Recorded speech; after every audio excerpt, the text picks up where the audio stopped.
Happy pod, happy pod, happy pod. Hello, Mets fans. Welcome back to another edition of the Just Mets podcast, an emergency live stream for something positive, Mets fans. It's not they lost someone that you cared about. It's not they required someone you're kind of about. It's not they didn't get Kyle Tucker because the Dodgers went full Dodger. No, the New York Mets have signed Bo Bichette to a 3-year, $126 million contract. The details are as followed. Again, 3 years, 126, an opt-out after year 1 and year 2. But there is a $5 million buyout involved with each opt-out. So if or when Bo Bichette potentially opts out, the Mets can choose to buy out the opt-out and add $5 million onto each deal. So, for example, if Bo Bichette opts out after year 1, the Mets want to keep him at $47 million the next year, they can. Then the following year, for year 3, they could add another $5 million and make it a $52 million contract. It's very similar. It's actually identical to the Juan Soto contract, in which after 5 years, Juan Soto can opt out, and the Mets can void the opt-out by adding $10 billion a year to the remaining 10 years of the contract. I actually, because I've been working today, I literally just got home 5 minutes ago. I didn't know that. Originally I thought it was like Bo Bichette gets $5 million extra if he opts out.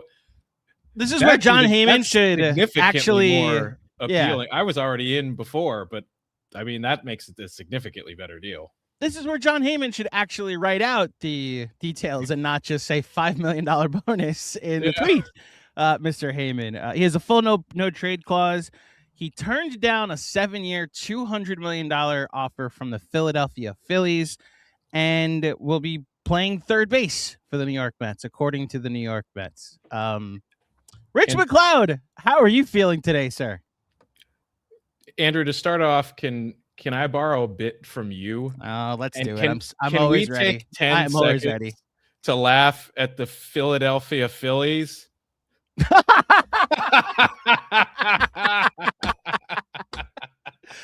Alec Boehm is still hitting cleanup. The Phillies got dodgered by the Mets. Yes, they sure did. So I'll just start here. Aside from David Stearns giving me that afternoon where I was allowed to go watch all of the Philly reactions, shout out to my buddy Broads over at Broads Media. Shout out to WIP 94 in Philly. Shout out to The Fanatic. Shout out to PHLY, the All City version. All of the Philly reaction shots. You gave me an afternoon of laughing at my most hated rival, and I will appreciate that. Just for that thing that doesn't actually matter, David Stearns, I very much appreciate it because it mattered to me. Having said that, from a baseball standpoint, the Mets added a very good baseball player. So, Rich MacLeod, I give you the floor first. Your reaction to the New York Mets signing Bo Bichette. Yeah, I mean, we've obviously had half the day to process this now. We're doing this live about 8 hours later because we were both working today. Yes. But when it initially came out, I was floored. I mean, we talked about it a few nights ago when we did like the first of our Kyle Tucker pods together, that the Mets have been moving in silence this winter. And my new rule to the 2026 Mets offseason is if you hear the Mets connected to a player, they're not getting him. If there's a player that you've never heard them connected to, they're probably going to get him. Bo Bichette, I mean, there was not a single report at any point in time in the last 3 months that meaningfully linked the Mets with Bo Bichette. You haven't heard a peep about that since Jorge Polanco especially signed.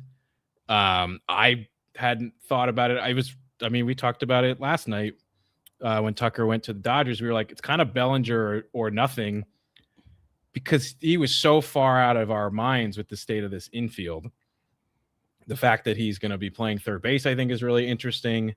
Like athletically, I think you could probably trust a shortstop to adapt to second or third base most of the time. It's going to be a bit of a learning experience for him, but he's 27 years old. It was a good glove for the most part. So I would trust that he can do that, but it is amusing to, after a whole offseason of like run prevention, and a guy who's never played third base is going to play third, a guy who's never played first is going to play first, and the guy who's never played left field in Brett Beatty might be playing left field. So that's a little bit interesting. I think 2 of those 3 guys could probably do it. I feel like Brett Beatty probably, and we'll get more into the Beatty of it all. I already see Kevin Danishevsky in the YouTube chat. Number 1 Brett Beatty lover. Yeah. Potentially tough day for him. I don't think they're going to move on from Beatty. I think that was the gut reaction from a lot of people, but they might just look to make him their cheap, under control version of Jeff McNeil at this point, which I would be totally fine with, especially if he's able to become more and more versatile, if he can learn first base even and be a legitimate possibility to play at 4 positions potentially. Like, that's a lot of value for this team, and he's really cheap because he's under team control. He's pre-arb. So I think that that's a good thing. I mean, look, the Mets got better today, and that's a significant thing. They pivoted in a expedient and significant way that I very much appreciate, and I think we needed to see more from this front office, and we finally saw it this year. And I'm really happy about that. They definitely took this seriously the last few days with Tucker and then Bichette. I think there were reports out there that said that they initially were talking to Bichette at the winter meeting. So this was not like they called him in the middle of the night. GM meetings. They were GM talking. meetings. So this is before Thanksgiving, before they traded for Brandon Nimmo. They had started talking to Bo Bichette's people.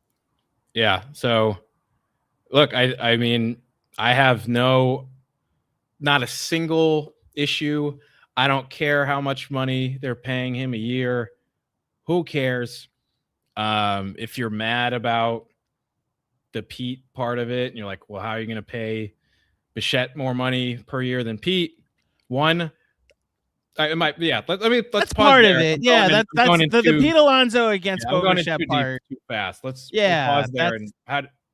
That's part of it. That is for sure part of it. Pete Alonso against Bo Bichette. We can talk about that in a second. Yeah. The actual acquisition of Bo Bichette, I was with you, floored, because again, never played any of the positions that the Mets allegedly had available. Also, he is signed to play a position I did not think the Mets were looking to fill. Right. So having already resigned that the infield is set, they're going to have a rotation of not Pete Alonso at first base. And they were going after an outfielder because they don't really have outfield depth, which, by the way, here on January 16th at night, they still don't have outfield depth, even if you're going to say Brett Beatty can play left field, which I'm still a little skeptical. Right. I remain surprised that this was the direction that they went. It's a hint of desperation, but I think a good sense of urgency in the desperation. This was, again, the Mets decided to behave irrationally. We just need the next best player available. We lost out on Kyle Tucker. We made a outstanding offer to Kyle Tucker, and he went to a different team. We now just need to make another great offer to the next best player available and go get him. And they got him. The Philly part of it, as much as it's fun to laugh at the Phillies, also is that, like, you took him away from a division rival potentially getting better. So it's almost like you're weakening. It's not almost. You're weakening the team in front of you, or one of the teams in front of you, so that way you can potentially catch them. And yeah, look, Rich, all the projected lineups that get put out there look so much better today. I'm a bit confused and a bit curious how to make sense of this roster full of middle infielders. But I got to say, I'm staring at now Lindor leading off, Soto batting second, Bichette hitting third. Yeah, that'll play. That'll absolutely play. And you added a significant right-handed bat as well, which is very nice. A very minor concern of mine with the Kyle Tucker thing was that Soto Tucker back to back, that the Mets are just going to face a ton of lefties. And the way I coped with that was like, well, Pete faced a ton of lefties last year because everybody was afraid of Soto. So they were just going to bring in a lefty for the 3-batter minimum. And the way I got over it was, so whoever's hitting cleanup, if they're bringing in a lefty to face Soto and Tucker, it's just like Vientos. If you're hitting fourth, it's just always going to hit lefties because they're going to bring a lefty to face those two, and then he gets to be the 3rd batter. Now you actually had some balance to the lineup. I have some concerns about him playing third base. The metrics on Bo Bichette. So there's another element on this before I get to the metrics. And it does speak to the Bo Bichette against Pete Alonso conversation that you were headed toward, Rich, because I think that's where we can go next. And it's a conclusion that I've reached in my assessment of David Stearns and the Mets' plan of attack this offseason. I think run prevention was bullshit. I don't think they ever emphasized it or made it their calling card for this offseason. That it wasn't like a requirement that you needed to have a good OAA in order to play for the Mets. I very much think, and this is where I'm actually going to lean into some of the reports we heard about the clubhouse, they just wanted a new core. They just wanted new people in the clubhouse because they have essentially replaced Pete Alonso with Bo Bichette, Jorge Polanco's bat with Brandon Nimmo's bat, Jeff McNeil with Mark Semien, and whoever they get to play left field, whether it's, going and getting Cody Bellinger, going and getting Luis Robert, or like Jarren Duran in Boston, or just letting Benj and Brett Beatty and Tyrone Taylor be your other outfielders. They just wanted a new mix of people because I think the offense is now a wash and they're like 10% better defensively. That's not like we're going to try and be the 2015 Royals defensively. No, that's just we want to get back to where we were with some guys that are a bit more consistent and a new core. They wanted a facelift.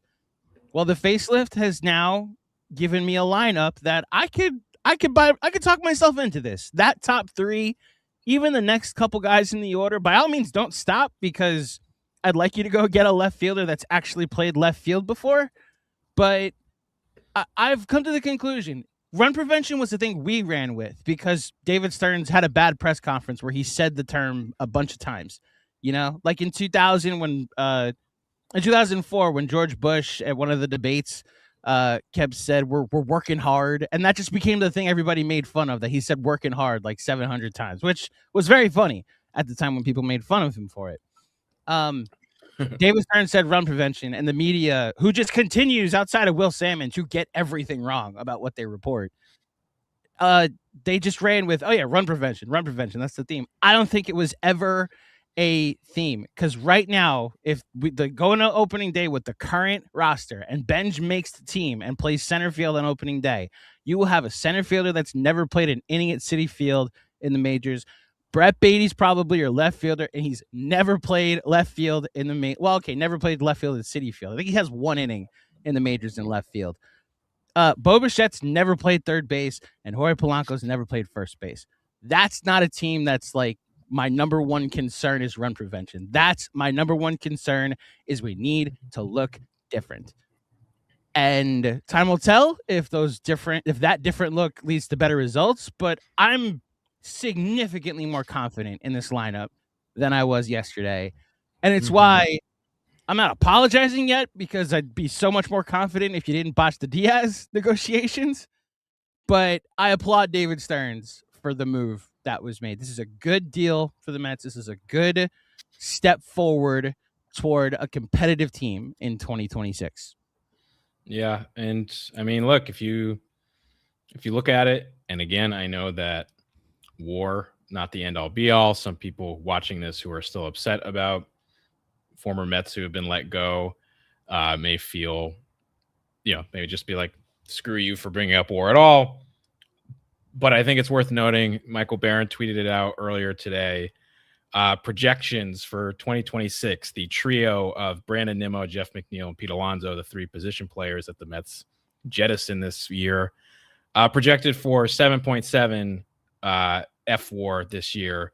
The new trio of Bo Bichette, Marcus Semien, and Jorge Polanco, 9.1. they're better. They're projected to be better. Yes. You could argue that they are projected to be better than they would have been if they kept these guys. They're not like amazing defensively. I do think that they probably are going to be better defensively than they were last year, and they are different on offense. They are going to be a little bit more contact with, specifically with Polanco and Bichette. Bichette is one of, in an era of nobody hits 300 anymore, Bo Bichette hits 300, guys. He's like one of 8 people who hits 300 in the league. And never walks. Guy has like 40 walks a year. Yeah. Has decent pop, not like a big home run guy, but he's got some pop. Plays pretty good defense. I think he's still pretty fast too. Cool player to watch, and he's wildly clutch. Go look at his clutch stats with runners in scoring position the last, I think, 4 or 5 years. He's one of the best in all of baseball, consistently every single year. Jorge Polanco, for you if you want. Jorge Polanco on top of that is also quite clutch in recent seasons. That was an area where the Mets did not come through last year. I mean, how many times did we talk about the 0-70 thing? The worst loss of the season, in my opinion, was Brandon Nimmo striking out with the bases loaded against the Nationals. They brought in those 2 guys specifically are like bat to ball, good players and clutch players. And that was clearly a priority here. Yeah. Yeah, I will just correct you on one thing. Bo Bichette's not a good defender. I think he was actually trending toward the very, very far away from shortstop as a shortstop. If you go to his Baseball Savant page, his OAA is -13. He's in the first percentile in range. What the game I was going to play with you, which is why the Pete to Bo Bichette comps are apt, is that Pete's in the second percentile at -9, and Bo Bichette is in the first percentile at -13. For those who don't know what we're talking about, OAA is outs above average. Basically, how many outs compared to an average major leaguer would you record at your position? Pete Alonso, one of the worst first basemen in baseball last year, in the second percentile out of 100%. Bo Bichette as a shortstop was in the first percentile out of 100%. 13 fewer outs than the average shortstop last year. So he was trending toward not being a shortstop anyway. It's a good thing he's not. Which is why... Yeah. So here's the weird attempt not to overthink, Rich, that I ended up overthinking anyway. What's their best defensive alignment?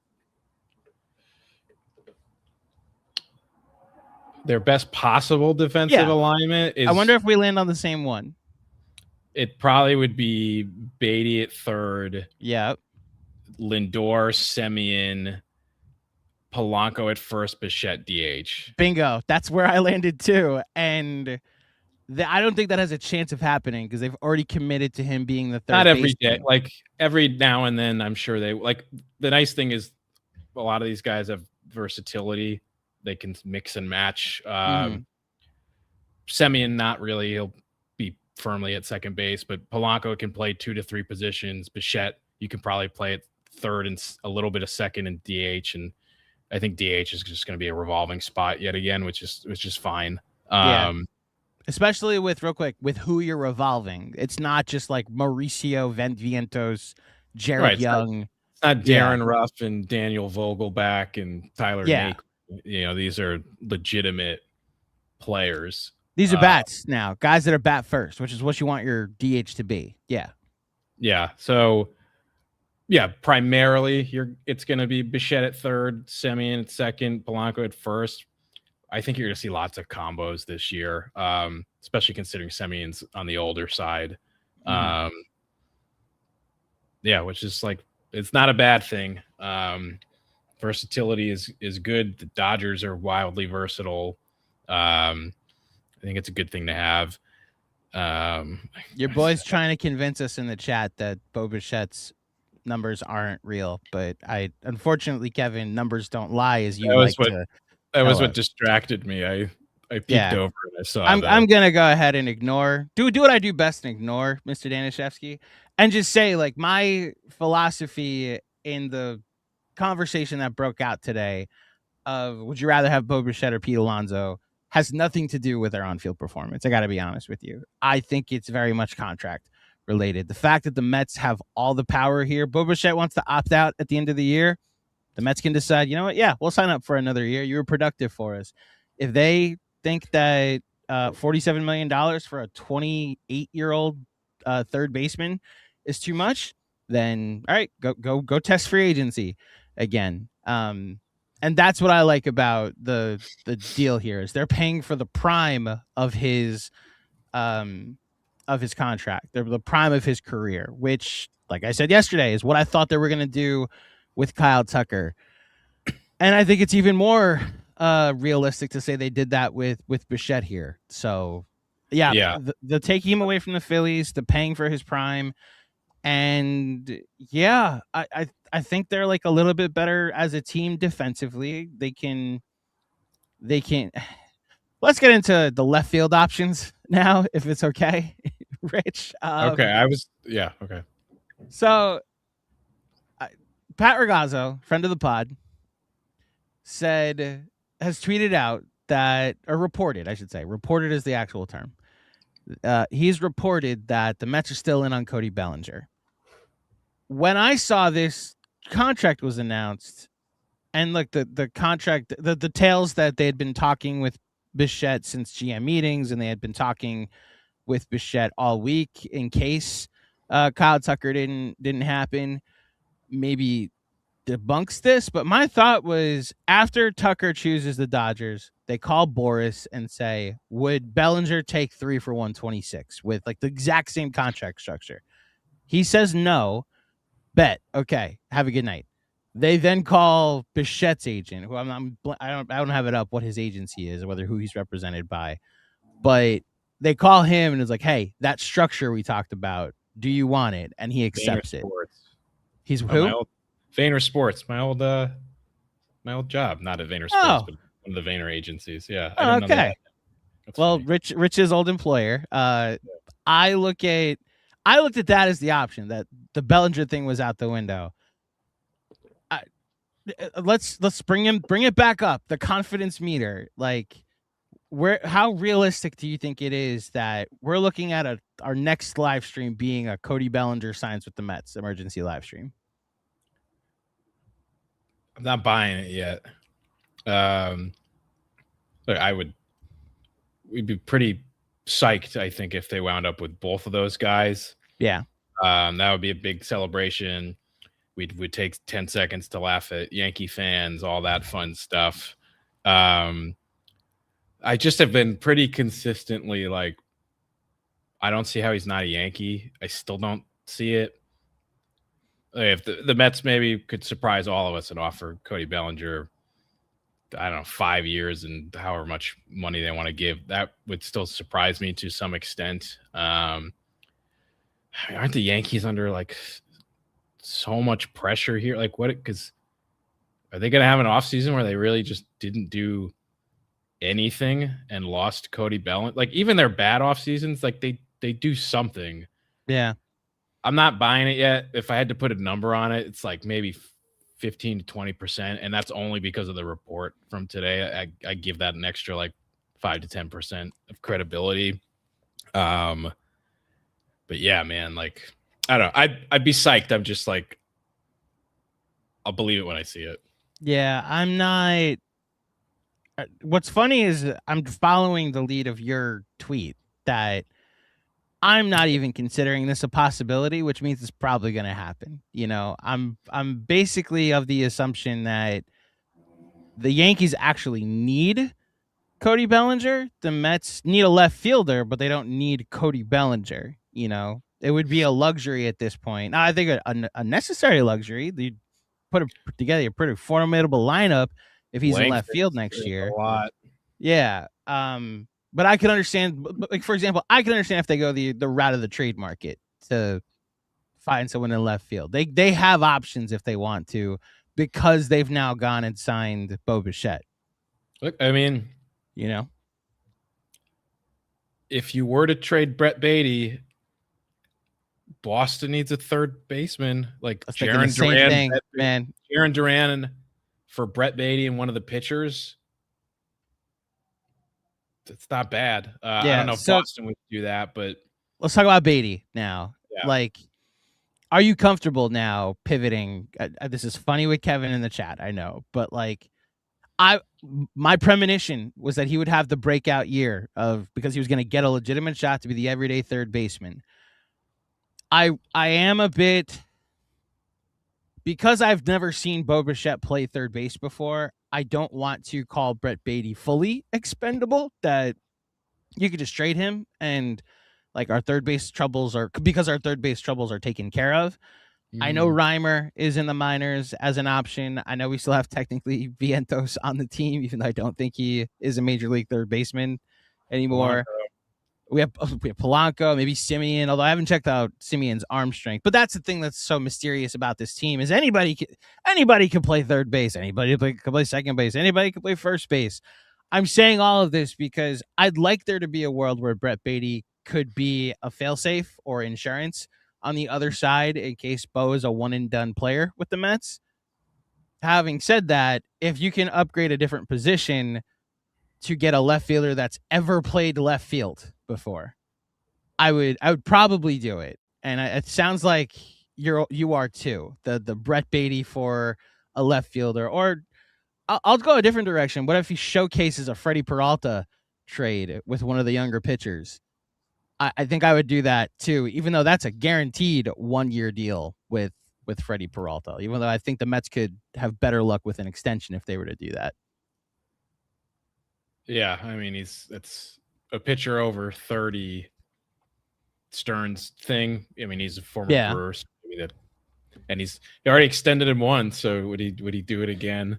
Yeah, I mean, Brett Beatty is now kind of a major key to the off season or the season ahead, because he's either going to be like a mega utility useful player, we hope, or he's going to be a potential key piece in a legitimate trade now, because they have fortified the team in a way where he could be expendable if he gets you something that you need in return. That we've been saying all winter, this feels like a winter where the Mets are going to swing a trade finally, and it hasn't happened yet, but most of those guys are still out there. Trades haven't happened yet, but they're going to in these next, it's like 3 weeks left at this point, so it's going to happen. Mets keep getting connected to Peralta again, maybe too much. Maybe that means they're not going to get him. We haven't heard about Skubal in a while. Maybe that's just going to come out of nowhere. Who the fuck knows? Yeah. But yeah, like Brett Beatty, shout out to Kevin, is major key right now for the Mets in 2026 in one way or another. I maintain that I trust that they're not gonna just move him without, like, just because they have so many third basemen, and last year or so many infielders. I think last year was indicative of that when I just didn't understand why Marte was still on the team. They had so many DHs. And then it was obvious Marte's on the team because he's Soto's best friend, and he rehabilitated his reputation somewhat by being a solid right-handed DH, kinda, you know? I'm okay if they keep Brett Beatty, but I also recognize that doing a move like this might also allow you the luxury of seeing what his value is on the market. So, look, like you said, we could be staring at a Beatty for Jaron Duran trade within the next like 24 hours anyway, because that's how the Mets move this offseason, apparently. You put yourself in a position where either way you're in a good spot, that's a nice place to be. So shout out to them for doing that. You want to get to some comments? Before we about to suggest that? No, I was like, before we get into the comments, I kind of do want to do we want to do the Pete thing? Like we touched on it. Yeah, let's do it. So I don't know if sure, let's do the Pete thing. So Pete Alonso versus Bo Bichette. I guess let me ask you, would you have preferred Pete Alonso over Bo Bichette? It's not like a slam dunk either way. I wanted Pete back. I think he has thump in the lineup that you're not getting anywhere else, and like the Mets did lose that, and that is valuable. At the same time, Bo Bichette is 4 years younger than Pete Alonso is. They got him on a shorter deal that they have full 100% control of. If they want it to be a 1 or a 2 or a 3-year deal, they have full control over that. And even if he completes the entire thing, he will only just be turning 30, which is still younger than Pete Alonso is right now. He is more athletic. Pete Alonso had the second best season of his career in 2025, and he played more games than Bo Bichette because Bo Bichette missed a decent portion of the end of the year. And Bichette was still almost a full win above him in terms of he was still, it was like 3.8 to 3.6. So still a more valuable player despite playing significantly less games and Pete Alonso having the second best season of his entire career. You're now putting Bo Bichette in the lineup with Juan Soto. Anybody who hits around Soto, whether it's in front or behind him, is going to benefit from that as well. So we could see even a little bit of an uptick in his offense. I think, like, emotion aside, which is the hardest part of this, because we did the Pete Alonso leaves stream and like you almost made me cry with the replay of his home run at the beginning. But if you take that out of it and you're just talking like objectively and projecting forward, Bo Bichette was already a better baseball player than Pete Alonso in 2025. And it's probably going to continue to be that way over the course of these contracts. So I think it grades out as a wash. And yeah, this is what I said too. Like I obviously co-sign. It's much more of a financial conversation than it is a baseball conversation. I think I like Pete's power a little more. I like Bo Bichette's consistency a little more. This is from Keith Rad. I think that's how you pronounce his name. The 880 play-by-play for the Mets. Bo Bichette's career numbers with runners in scoring position: 330 with runners in scoring position as a base average. With 2 outs, he's at 310. Pete Alonso, 266 with runners in scoring position as a base average, 223 with 2 outs. Yeah, that'll play, especially with what the Mets' problems were last year. You're saying last year was the second best season of Pete's career because of F-WAR? F-WAR and weighted runs created plus, WRC plus was tied. Okay. Technically tied for 2022 for his second best season of his career. But not like, one of the best years that he's ever had. Okay. And coming off of a couple of okay-ish to down seasons in 23 and 24. Okay. I've got B-WAR, which I guess we're gonna have a stat off here now, Rich, because B-WAR has him at a 4.1 WAR and a 4.4 WAR in 21 and 22. And look, I'll hear out it's his second or third best season. I'm partial to 2022 because he was a hint more consistent, hit 40 home runs that year. The OPS plus, if you're adjusting for ballpark, is higher than last season. I think they're comparable. I still think so here's what I'll say. I think Pete Alonso has a higher ceiling because of the power that he brings as a slugger. I also think that, oh, wow, that's a water container. Sorry. No, you're good. That's got the thing inside that like falls down when you. It's the shaker bottle. Yeah. And I just finished it, so it's slammed on the bottom of the metal bottle. I have a funny story about that later. I'll tell you in a second. Okay. I think Pete's ceiling is higher. I think Bo Bichette is more consistent. I think the conversation about them as baseball players is that it's a wash. Like, they both do things differently. Bichette's younger. You have control over the contract. I would rather have Bo Bichette.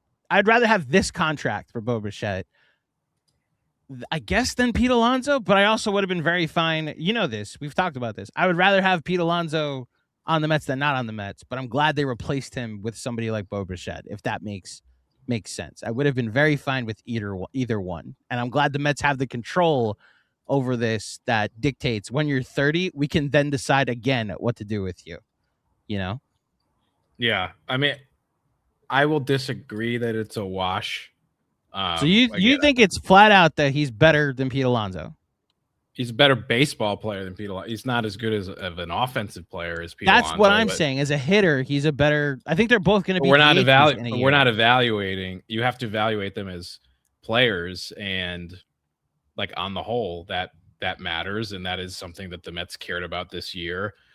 And look, the WRC plus and all those stats, they are in favor of Alonso. It's not like insanely disparate. Like usually he's a wash. Bichette's about is what I'm saying. 10 points behind. Right. But as baseball players, Alonso played every single game last year.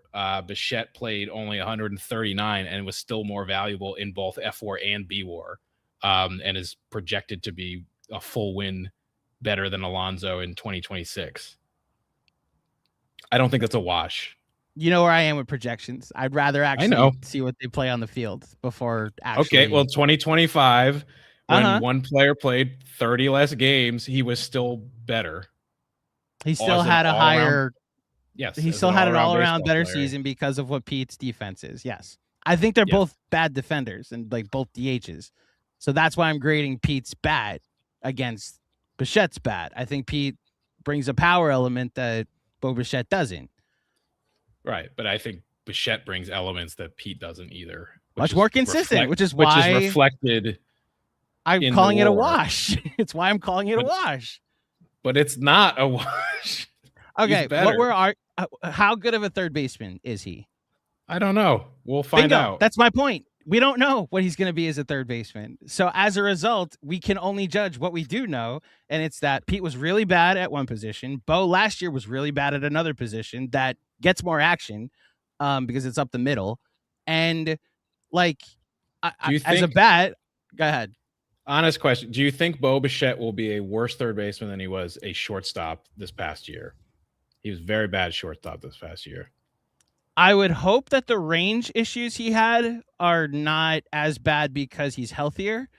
And I would hope that the arm concerns, which is why everybody projected him as a second baseman, don't come into play with him at third base. Again, the thing I'm unfortunately going to be grading him on this year is not going to be, is he better than Pete Alonso at third base or in the field?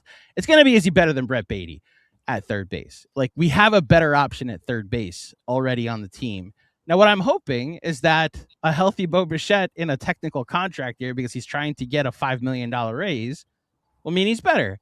But I think at the end of the day, what we're going to grade Bo Bichette on is what he is as a run producer, not a run preventer, which is why when we talk about what he is as a baseball player compared to Pete, I just don't have that. He wasn't a good baseball player last year. He was good for what he was, and I think it grades out as a wash with Pete. We disagree. I like when we disagree. So you think the Mets got an upgrade over Pete today? Yeah. As a baseball player? Yes. Okay. They're better. I think long term they're better. Yes. I don't have the power numbers in front of me yet because I also don't know what Bo Bichette is as a third baseman. So there's the what he is as a baseball player, and we went from a 35 home run hitter to so what do you think of Bo Bichette as a power hitter then? I mean, he's got he's generally 20-ish home run kind of guy, right? Like it's Nimmo power basically. Could he get to 25? Yeah, which is, I think that's totally fine especially if he's hitting for high average and he's hitting in the clutch and he's hitting a bunch of doubles, and he's playing like fine defense. Like, I think that's more than good enough and will be reflected in his stats. And again, does he get a little Soto boost? Most guys do.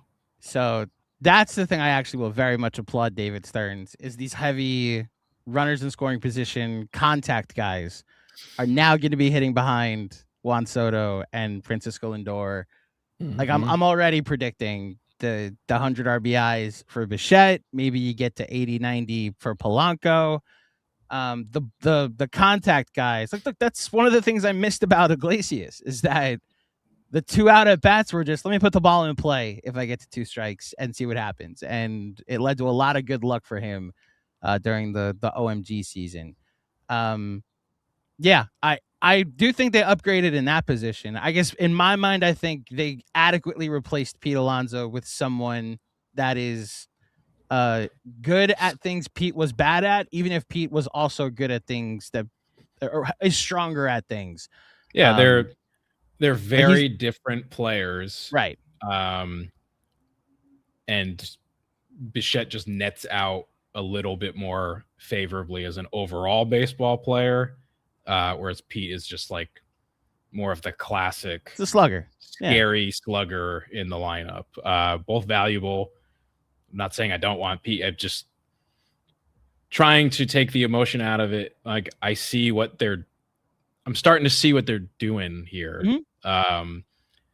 And I get it, even though it was like clearly not an easy decision to make. And they had to take it on the chin for a couple of months before people could start even seeing what the vision was. Yeah, again, so this is where I want to start going to the comments if we can. Yeah, and I'm sorry, Mr. KD, all 1,000 of your comments will not be read. But this one, Bo Bichette is a better fit. This is from Hakeem the Dream. Bo Bichette is a better fit for the Mets than Kyle Tucker. Not better than Kyle Tucker, but a better fit. And it led me to the Pete Alonso conversation. Like, that's where I went with it. That, like, they needed a first baseman. And then they decided, you know what we don't need is Pete Alonso. And you know what we do need is anybody else that can play first base. And they got Polanco. They still don't have a left fielder. They flatly don't on the roster. Brett Beatty and his one major league inning in left field is not a left fielder. Bo Bichette has not played first, has not played left, and has not played third, and he's going to play third. So I actually don't think he's a better fit than Kyle Tucker because Tucker would have actually filled a need that the Mets have of an outfielder, and now they're left still looking for one. But what he does fill is that gaping hole behind Soto that I think a lot of us were staring at without Alonso, that I'm more comfortable with the lineup is more what I'd say than I was yesterday. And like I'm ready, like you said, as far as seeing what they're doing, I'm ready to see this play out now with guys that put the ball in play. Like I'm much more over the loss of Alonso today than I was yesterday, if that makes sense. Yeah, I don't know if Bichette is a better fit. I think again, comparable. Tucker is a little bit better, much better hitter, and again projected for slightly more WAR next year or this year. Like Tucker hit lefties really well and has historically done so. So I don't think that the being too lefty thing affects this. So I think it's close. Tucker's a little bit better, but they're both good players. I think they were both good fits, and they both are kind of what the Mets are trying to go after.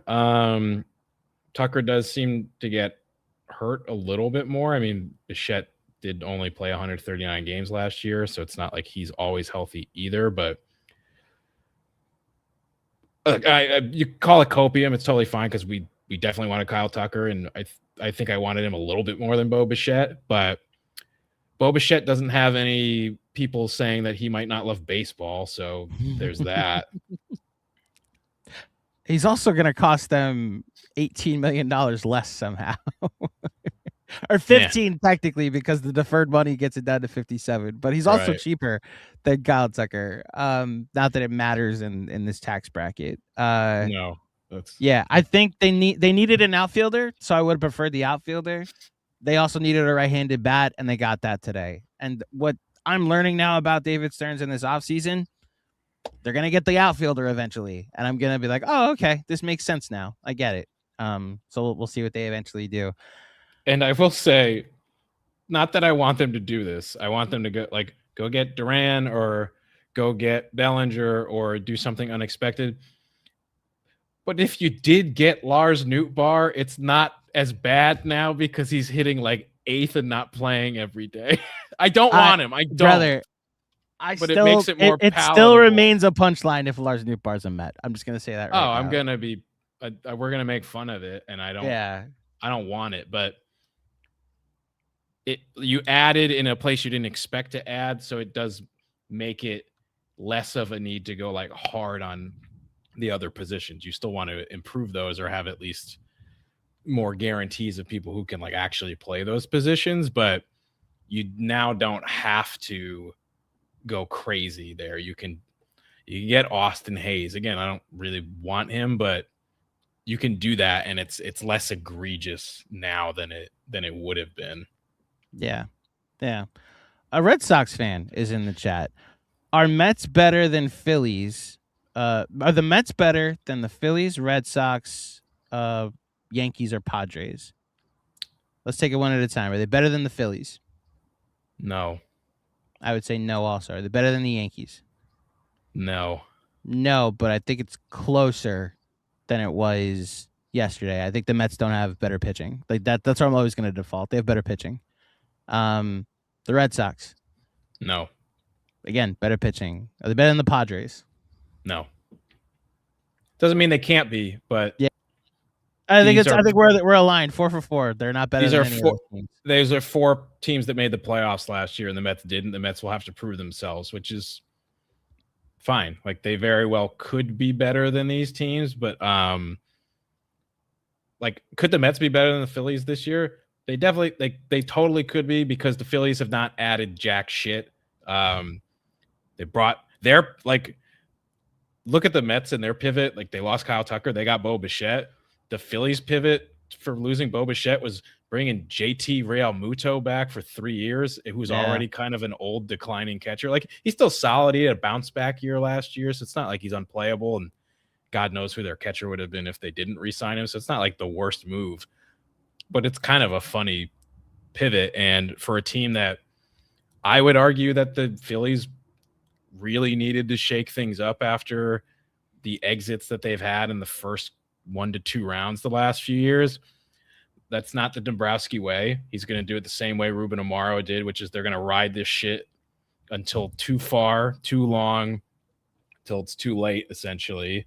And then it's going to likely lead to 5 to 10 years trying to build it back up, because Nick Castellanos still on that team. Alec Boehm's still on that team. They brought Schwarber back. The only real things that they did was they got Adolis Garcia, who's been terrible for 2 seasons, and Brad Keller, he's good. Yeah. He's good in the bullpen, but that's it. That being said, as of today, I'm not going to pick the Mets to be better than the Phillies. They could be better than all these teams. Like Phillies have had a bad offseason. The Yankees have had a bad offseason. The Red Sox have had a mixed offseason. And the Padres haven't really done much either, other than lose Cease and keep Michael King. Yeah. And not trade anybody. Right.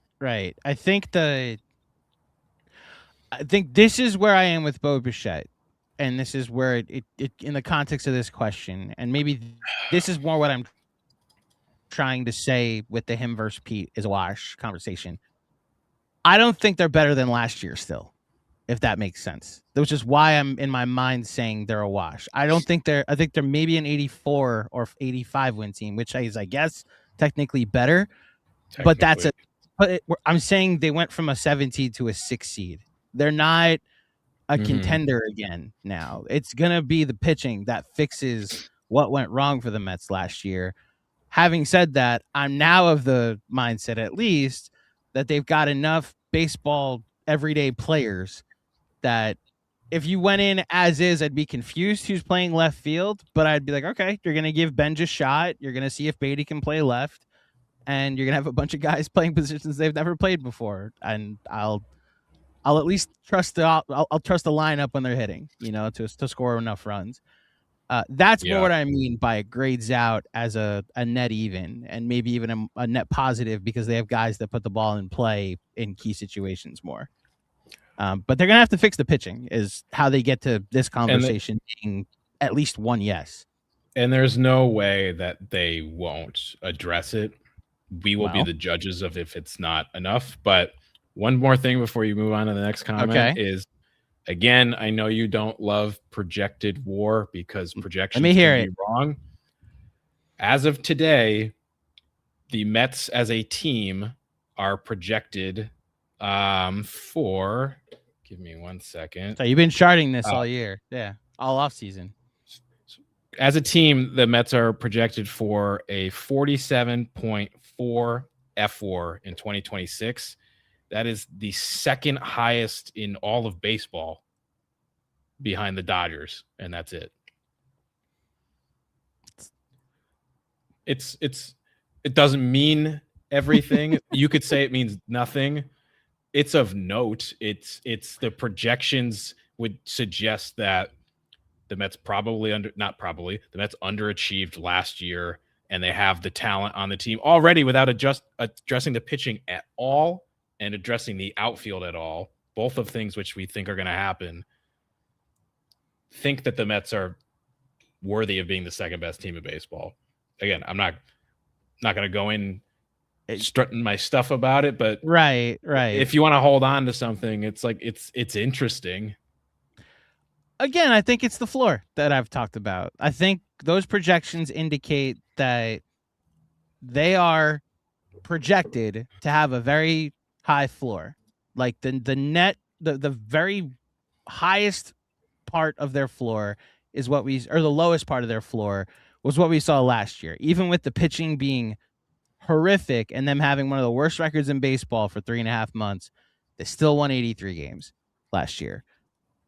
I'm assuming that these projections now indicate that worst case scenario, the absolute like doomsday scenario for the Mets, they'll win about 83 games. Maybe you get the more median version of that, which is 87, 88. Mm-hmm. I will believe it when they've invested in the pitching staff, though, or adjusted the pitching staff at all. Because even with those projections about them being the second best team in baseball, neither of us said they're better than either of these four teams that aren't the Dodgers. So that's already sixth, you know? Mm-hmm. And also the Blue Jays are not on this list. So I would put them behind the Blue Jays, you know? Yeah. So the Cubs, I would put them behind the Cubs right now. Like there's a list of people that they're going to have to pass, and they'll do that through the pitching staff. There are questions about the pitching staff. So this one from Sal Capello. Why did I make him Spanish? I don't know, Sal, but maybe you are, and that's what it is. Go big or go home. Trade for Skubal. I'm not going to do the full confidence meter, but it's basically the same question. How realistic is a Skubal trade today than it was yesterday? The less I hear about it, the more I think it's possible, but it's still probably like 10%.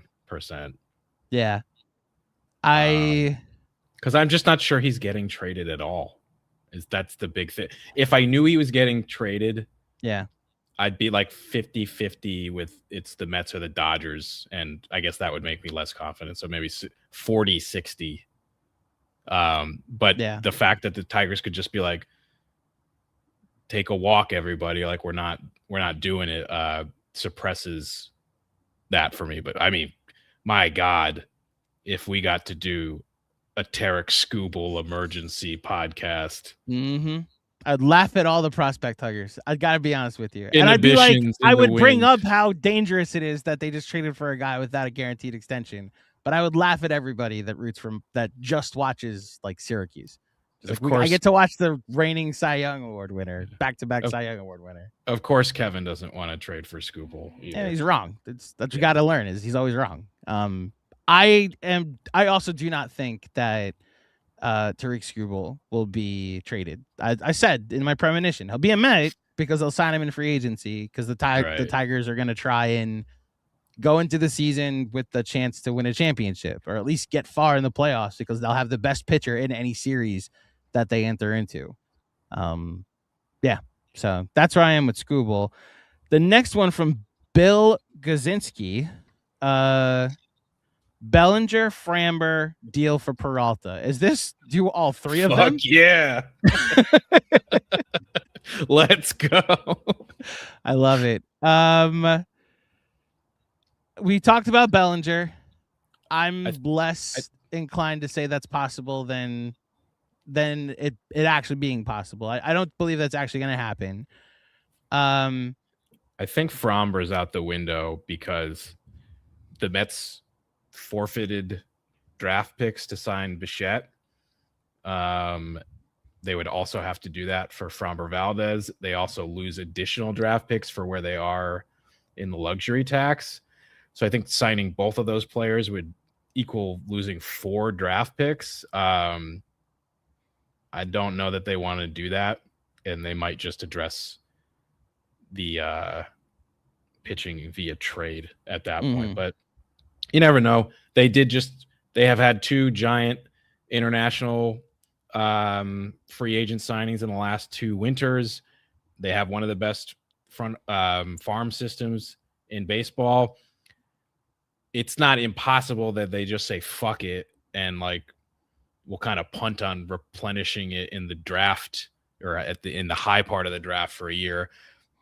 They still probably won't do that. I don't think that's kind of Stearns's vibe, but yeah, and Framber's just been linked to the Mets for so long. Like everybody's for 2-3 months, it's the Orioles or the Mets, it's the Orioles or the Mets. And that's why the Phillies will sign him or somebody totally random will sign him because that's what this entire offseason's been. It's the teams that aren't linked to guys wind up with the guys and nobody knows jack shit except for Will Salmon and Jeff Passan. Yeah, it's really just them two. That was my Mets group chat yesterday throughout all the Tucker anticipation. When you have like the one idiot that reads everything on the internet, and then you have like the 2 sensible people that are like, wait for the Passan tweet. Wait for the Passan tweet. And figures, of course, it's a Passan tweet that allows us to actually find out what happened. Where are you with Peralta? I would love it. I don't want to give up Tong though. I'm not doing that for a year. Where I'm at too. The package that I came up with was Beatty or Vientos, Sproat, and I think Reimer or like a Morabito, like that level, like the 10 to 15 level prospect. But I don't think it would take that much. I see. I don't know if that's enough. I don't know. You really don't think it's enough? Okay, so then those I'm 3. just not sure. I'm not sure. Direction. It feels too easy because that would not bother me, and that's why I'm like that feels too easy. It needs to bother me. It needs to bother me a little bit. Here's the Claudio projections for 2026. Okay. I'm projecting Brett Beatty grades out very high. The C-WAR, exactly. Yeah. Brett Beatty's C-WAR, I think, is projected very high around baseball. So you're giving the Brewers years of control for Brett Beatty, who can play third base, who can play second base, show him the minor league highlights of him playing left field. Like, he's one of the headliners. Then talk about Brandon Sproat and how he looks great with or without a mustache. And also, really, like, jokes aside, add in this is a guy on a 1-year deal. Like, you can keep him if you want, but you have not given any indication you're going to keep him long term. So get something for him so you don't lose him for nothing.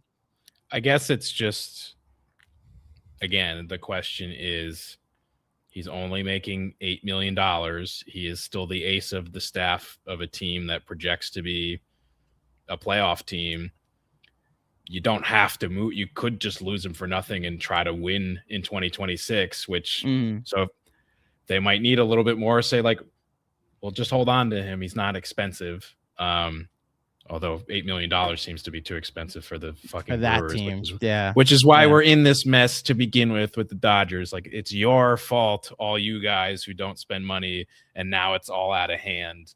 And the Dodgers have twice the payroll as the second team in baseball because the fucking Brewers and Pirates spend $5 every year. You know what's the worst part? The team you actually can point to is the Red Sox. As I see Sox fan for life with being very active in our chat. Like, you salary dumped Mookie Betts. that started all of this. You know, they got Mookie Betts. You kind of salary dumped Rafael Devers too. They did. Now that's a whole different process. Like Mookie was better than Devers and didn't get his extension yet. Devers got the extension, and they were like, "We don't need him. We have Alex Bregman." And then they lost Alex Bregman. So it's like two different sins. Yeah, if it makes sense. But I agree with you that they very weird. Sox fan for life. I'm with you on the frustrations with the Red Sox. I would be very frustrated. Weird and frustrating, and like they're still pretty good, but like they could be better. Yeah, if they didn't do some of these like weird, stupid things. So Sox fan for life has now asked this and then said this. Duran for Beatty could happen, and then asked us Duran for Beatty. I'm in. I would 100% do that. I'm in. You'll love him. He goes to left field a lot. He'll just, play volleyball off the monster. I guess that's not. He'd be that's good not really there. Volleyball. He'd be great there. He'd be good. Yeah. It'd be I'd be all for it. And that lineup needs bats, like bad. What are they lefty heavy at all? I guess it's lefty for lefty. They'd be swapping really lefties at that point. I feel like they're fairly balanced. I can't think of too many lefties that they have. Roman Anthony's a lefty. Casas is he a lefty? Actually, I'm not as in tune to the Red Sox stuff. Just I'm pulling Red it up Sox. Now. Just Red Sox. Yeah, no, this is very much just Mets. I think so. Marcelo Meyer is a righty. Ceddanne Rafaela is a righty. Trevor Story, he's a Red Sox. He's a righty. Yeah, you need a lefty bat. Shout out to Yoshida, he's a lefty. Romy Gonzalez, Carlos Narvaez, he's good at baseball. He's a righty. Look, all this to say, I would Sox fans everywhere and this Red Sox fan in our chat, I think we have a deal. Let's call it in. Tell Stearns and Breslow to get on the phone. We came up with a deal for them. You think they're talking about this at all? Like, are the Red Sox a consideration? They don't have a third baseman. They don't. They very publicly just lost him, 4 or 5 days ago? Bregman signed with the Cubs. He signed the night it was Saturday because it was when the Bears were playing. Yeah, Red Sox thought they were clearly thought they were gonna bring him back. It seems, a little Diaz-like if they're like, oh shit, that wasn't supposed to happen. Also, unless you heard the actual hang up as to why, like, the money wasn't the issue. Apparently, if you like, the no trade clause apparently was the thing that was why Bregman didn't go back. What a stupid reason to lose a negotiation. And they were like, we've never given a no trade clause to somebody. That's just like a company precedent that we don't give out no trade clauses. And Bregman's like, I watched you trade Rafael Devers last year. I'm getting a no trade clause. And they offered him like a different kind of signing bonus and like other perks to the deal. And then the Cubs were like, we'll give you a full no trade clause. And he went to the Cubs. You idiots. Morons. Very much morons. How stupid is that? Imagine Cohen losing Soto because he wouldn't give a suite. Oh, wait, that's what the Yankees did. That's worse. That's worse than the Diaz thing. That's so stupid and avoidable. Like, doesn't even mean you couldn't trade him. He just has to agree. That is just, that's bad process, man. So they've been embarrassed. I know their pivot was Ranger Suarez. Glad the Mets didn't sign him. Just afraid of that guy with how often he gets hurt, but he's good when he pitches. We blanked on it. Wilson Contreras is a righty in the Red Sox lineup too. Yes, he's playing first base. They traded for Contreras. But look, I mean, if the Red Sox want to improve third base, which I mean they have to, there's two obvious options right now. It's you sign Eugenio Suarez, who nobody really wants to sign right now, And look, he was amazing in the first half and then was like quite bad in the second half. So he's probably getting a 1 year JD Martinez kind of contract at this point. Mm-hmm. Maybe you do that and he just hits a bunch of home runs and he hits like 220 and he's serviceable at the position. Or you trade for Brett Beatty, or you call the Cardinals again because they love making trades with their old friend Chaim Bloom, and you get Brendan Donovan and you move him to third base or something. That's probably it for them. So yeah, I'd imagine. Seems like a good it would be good fit. Next up from Sports Enjoyer, with controllable young pitching and now infielders, we talked about Skubal. Trade for Joe Ryan and Buxton, or even Skubal. I repeat, I don't know how available Joe Ryan and Byron Buxton are. Specifically, Byron Buxton, who has a full no trade clause and has expressed a sentiment that he'd like to stay in Minnesota. Yeah, I would look if they're available. You call 100%. Joe Ryan would be a good ad.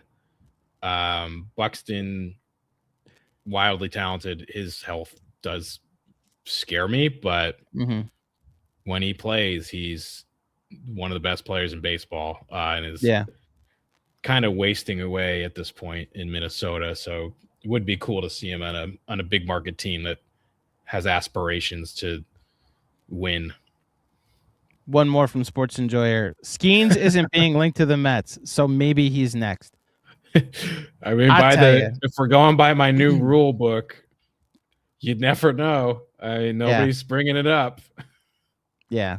I'll just tell you right now, if we get a Paul Skeens to the Mets emergency live stream, I'll stay on here for 24 hours and field all your questions about, like, how do we get all the materials to build the David Stern statue? Like, who wants to go pick up the gravel? Who wants to go actually do the carving? Do we have a statue guy that we could just go to, or gal, whoever wants to build it? You'd have to pour one out for Nolan McLean. Yeah. Okay. I gotta pick a Kevin question or comment to post because I want to be nice. Here you go. Okay. Andrew, no. Kevin says Andrew, no. That was about. No, I think this was about me being so right and him being so wrong.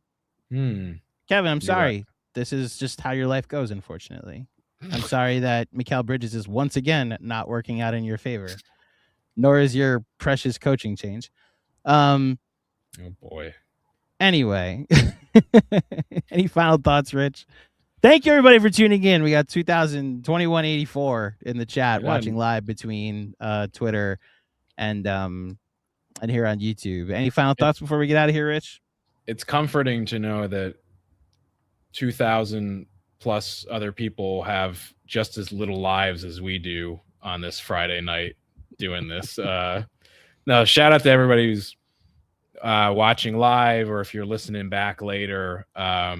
These are always fun to do, and I'm so like last night when we did the Tucker one, I was saying when we were signing off, like, I really hope we get to do a fun one soon. The Mets adding somebody, and not even like adding somebody with no strings attached, or like, ooh, what does this mean? And like, I'm nervous about this, or like, the Polanco one was like, we were like, oh, okay, like that's kind of cool. The Devin Williams one, though, we were like, what does it mean? What does this mean for Diaz? Right. Brandon Nimmo getting semi, and it was like you were still saying bye to Brandon Nimmo. This is the first true, like, just pure excitement kind of addition, and it came out of absolutely nowhere, and it was a lot of fun, and I definitely needed this. So thank you, David Stearns, and keep it up. Yeah, the way we open this, I have nothing negative to say about the actual signing. Like, I like the contract structure. I like the philosophy behind it. I'm more confused that they signed a guy to play a position that he's never played, that I didn't think was open for the Mets. But I like that he's going to bat behind Juan Soto and Lindor next year. Or who knows, maybe sometimes in between Soto and Lindor, because Cody Bellinger is going to protect the other guys. That's the thing we'll end on, Rich. Predict the Mets' next significant move, not these like depth pieces that we keep seeing floated around through, other sources. What's the next significant move the Mets are going to make? Let's see if we can actually get one right this time. It's got to be a pitcher, right? Unless like they're really getting Bellinger, which might happen in the next like week. Mm-hmm. But I still don't think that's happening. So I'm going to go with a pitcher. I'm not going to pick one. I'm going to cop out a little bit, but they have to get a pitcher. Time's running out, so I'm gonna say that. Okay. Are they going to trade for Ketel Marte, another second baseman?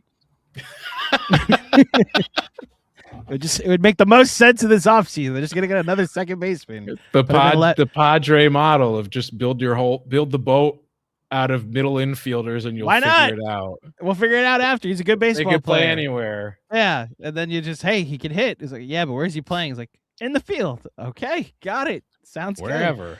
I will also say a pitcher with the caveat that I think you said pitcher, so I'll say the next move they make is an outfielder. Okay. They either sign left field or center field. Left field. I really think I think Tyrone Taylor is going to be their opening day center fielder, with the caveat that Carson Benj could be their opening day center fielder. They'll give the kid a shot to win the job in spring training, but he was really bad in AAA this year, so I would like him to get a month or two of at bats and like not put the pressure on him, because like the worst case scenario, and we've seen this with other young players, is that they get sent down after winning a spring training job. So I'd like him to come up here and stay up here, and maybe that would require him to get a couple more months of at bats in AAA first. So I would think a left fielder is who they're about to acquire. Okay. Yeah. Okay. Well, Happy Stream is over. Hopefully we get another Happy Stream in the not too distant future. Happy Stream, indeed. Thank you, everybody, for tuning into the Happy Emergency live stream. We appreciate you tuning in. If you dug it, please like the video. Remember to subscribe to the channel. Over 2,000 strong after a fun off season, and many more emergency live streams to come. If you're listening on a podcast feed, please leave a 5-star rating and a review. Apple Podcasts, Spotify. Check out the Just Mets newsletter on Substack. It's free to sign up. The guys and gals have been doing great work throughout the entire off season. And bonus pod on Patreon that is edited and ready to go. We just got to publish it. Did you see my email? Yeah, it was a crazy day. It'll go live. It's going live on Saturday. Live on Saturday. I'll just say this, folks. Let's take people behind the scenes as we wrap up. Rich has all the defaults, like when you try to log in and like Google or whoever, like Gmail, forces you to, we're going to send you a text, hit the code, like select the button. Rich, all it goes to his phone. I work through the night. I had a 6-pod night last night, and the last one I edited was the Patreon pod. I went to go upload it to Patreon, and it was like 6 a.m, and I was like, oh, Rich isn't awake for me to upload this. So I just sent you an email with all the files and eventually went to bed. And then the Mets got Bo Bichette and turned this into an even crazier day. So our Hall of Fame ballots, our official Hall of Fame ballots, are in the Patreon pod. It's $5 to sign up for an extra bonus content for the month. The preview will also be on the feed sometime on Saturday, which is all of our Mets related picks. So that's Beltran, Bobby Abreu, technically, David Wright, and Francisco Rodriguez. So check that out. So but be sure to check out all of our bonus content. I am Andrew. He is Rich. We are Just Mets. Thank you for tuning in. And in the words of the immortal Gary Cohen, we are out of here. Didn't know which show I was ending at that point. It's been a couple days, Rich.